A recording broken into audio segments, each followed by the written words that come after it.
What's up guys, and welcome back to another episode of the PS5 career mode. This is episode number 56. And we start today's episode off by seeing the ball has won player of the month for January. That went by really quickly, so sorry about that.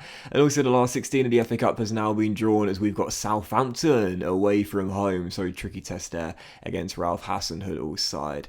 And for the first game of today's episode, of course, coming on the back of the 2-0 loss away against Aston Villa, we are still top of the table, but only just. As we know, it's a three-horse race between now and the end of the season to see who wins the title. Either last year's champions Man City, the best team throughout the course of saves so far, Liverpool, or us, the newcomers. And here's the first game of today's episode, taking on the Magpies. Outside shot of a top 4 place and Champions League football next season. Well, in the first half we saw history get made here in West London. Yes, Charles Ball finally breaks the record for most assists in a Premier League season with assist number 21. I'll be honest, he really slowed down after a red hot start. He had 15 assists in 10 games, and since then he's averaged, I believe, about 1 in every 1.8, 1.9 games, so still really impressive. But he has slowed down a little bit, but it was always going to happen at some point. He would break the record, and there it is, confirmation for you, in a really drab 1-0 victory over the Magpies, where defensively we shut them out, we didn't create too much. Charles Ball, with 21 assists in 25 games, is a new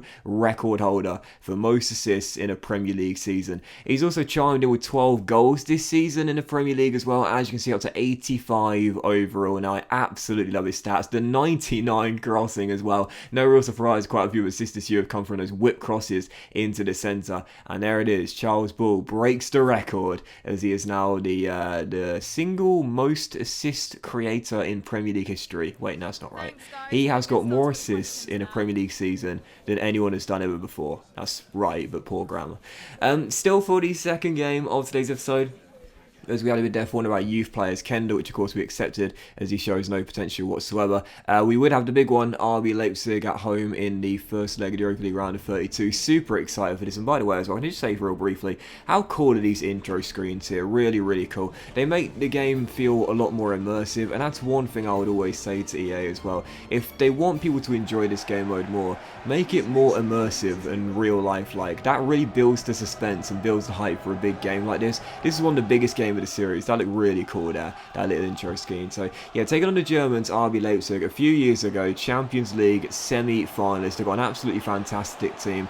I would say we were probably balanced and quite even heading into the game here, and 26 minutes in, of course, picked a really, really strong lineup for this one. Last year, getting knocked out in the last 16. This year, the ball wants to go all the way to the final. Well, 26 minutes in, we'd have our lead in the game, and it was Bright Asay Samuel mobbed by the team. I love to see it there, as Bright, returning from Hertha Berlin on transfer deadline day, scores his first goal back since re-signing for the club. That was so cool. And once again, in another really great defensive display, still leading by 1. We look really dangerous on the counter, and just past the hour mark, still in front by a goal. Charlie Kelman runs through 101, and he's being rewarded with the starts in this competition, even for the biggest games like this one here against RB Leipzig, because he is the top scorer, not just for us, but in the whole competition overall. That's goal number 7 in the Europa League for Charlie Kelman, as the American fires us 2 goals up and shows why he got that big contract extension on transfer deadline day. So 2-0 QPR, and with 7 minutes to go, a chance to make it 3, which would do so as well.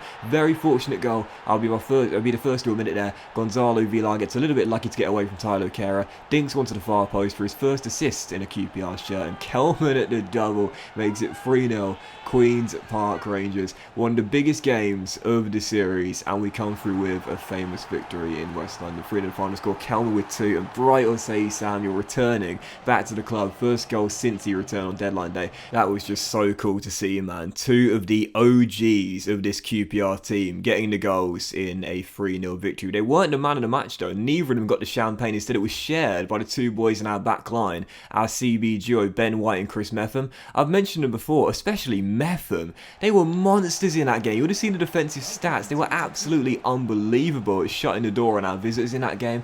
We are a defence-minded team, don't get me wrong, but Chris Metham, I've got to be honest, man. You know, I signed him from Bournemouth when they were relegated back in season 3. He's amazing. He's absolutely amazing. Every time I play him, I always feel confident he'll shut the door on the opposition forwards. If you're looking for a decent, I wouldn't necessarily say budget option, but a cheapish option, if you will, and you're like a mid-table to top half of the table Premier League team, I'd always recommend Chris Metham, man. He is as safe as houses.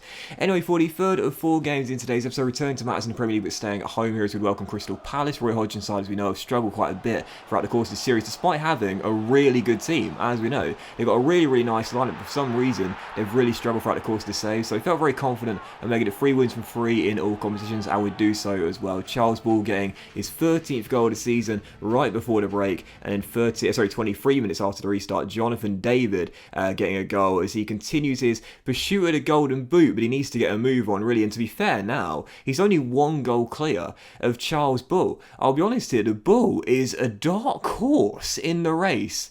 What on earth was my voice doing there? A dark horse in the race for the golden, but he is though. He genuinely has 13 goals in the Premier League. He's only a few behind Christian Pulisic of Chelsea. I tell you what, he's already broken the record for most assists in the Premier League season.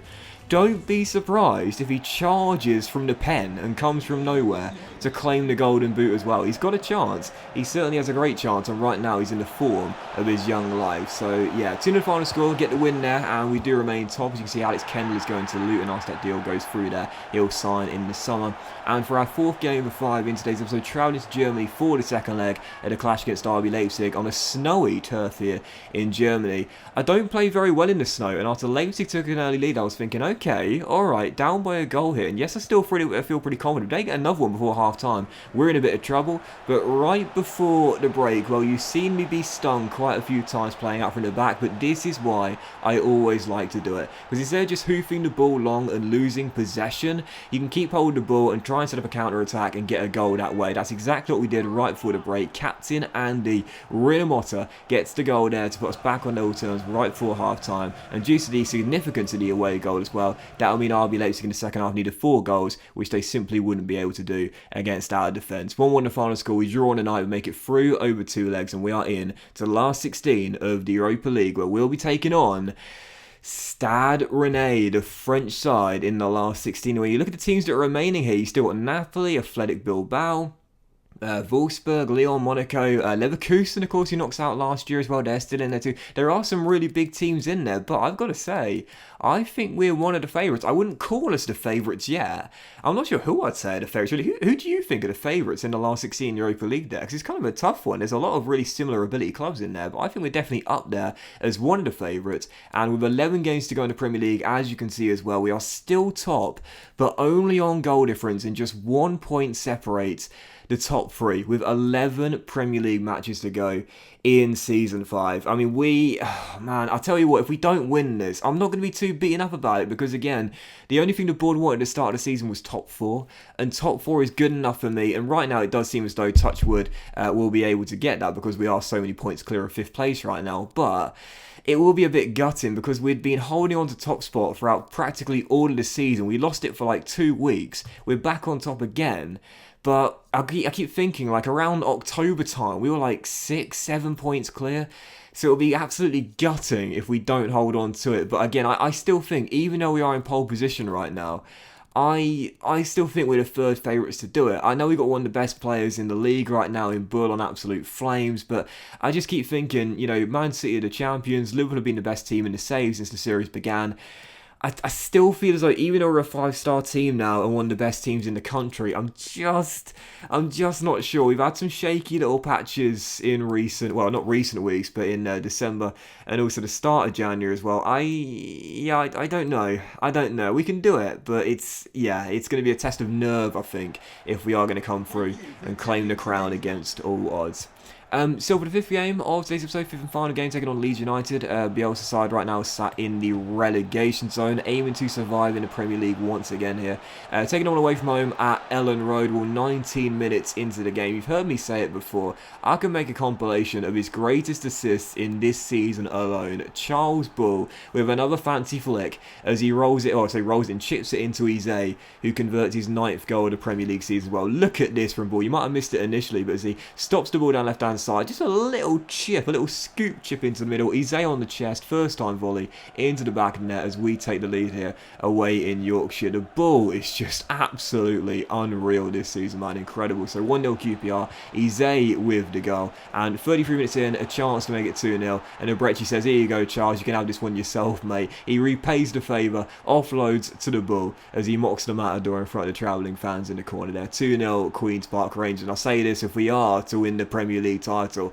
I think I know who's going to win the Player of the Season award in the Premier League. Charles Bull has just been unreal this season. I said it, it's the year of the Bull, and in this game in particular, he really was just asserting himself and showing exactly why he's becoming one of the best players in world football. Jonathan David paying homage there with a little celebration. Eagle-eyed Charles Bull with his second assist of the game in a man-of-the-match display. Charles Bull once again on absolute flames. Ever since he got injured in that game against Fulham, missed one game away against Southampton, I think it was. Ever since he's come back from then, he's come back with a vengeance, and he came back feeling dangerous. Another man-of-the-match display. 3-0 the final score against Leeds. And as you can see, the gap remains now 1 point clear of Man City still, but Liverpool have the game in hand, and they're 3 points behind. If they win that, it'll be cut to goal difference once again with 10 games to go. Most likely it'll be 1 point separating the top three with 10 games. Who is your money on to win this Premier League title? But that went to this episode of the PS5 Career Mode, guys. So if you've watched it, if you've enjoyed it, if you have, then please do drop a like. Much love to you all,